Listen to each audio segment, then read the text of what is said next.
కంటి వెలుగు కార్యక్రమం పేదల జీవితాల్లో వెలుగును నింపుతుందని రాష్ట్ర సంక్షేమ శాఖ మంత్రి కొప్పుల ఈశ్వర్ అన్నారు. పెద్దపల్లి జిల్లా కేంద్రంలో ఎమ్మెల్యే దాసరి మనోహర్ జిల్లా కలెక్టర్తో కలిసి రెండో విడత కంటి వెలుగు కార్యక్రమాన్ని ఆయన ప్రారంభించారు. రాష్ట్రంలోని ప్రతి ఒక్కరికి కంటి పరీక్షలు నిర్వహించి అవసరం ఉన్నవారికి ఉచితంగా అద్దాలు ఇస్తామని, అవసరం ఉన్నవారికి ఉచితంగా శస్త్రచికిత్సలు చేయిస్తామని తెలిపారు. చూపు సమస్య ఉన్నవారంతా ఈ కార్యక్రమాన్ని సద్వినియోగం చేసుకోవాలని సూచించారు.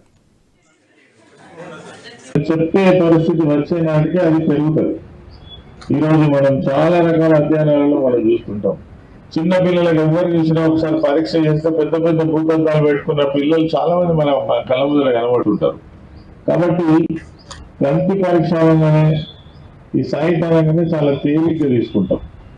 మరి అది మనకు చాలా ముఖ్యమైనటువంటిది. మరి ముఖ్యంగా విద్యార్థులకు, తర్వాత రేపు చదువుకొని వాళ్ళ భవిష్యత్తును తీర్చుకునేటువంటి వాళ్ళకు చాలా ఇంపార్టెంట్ ఇది.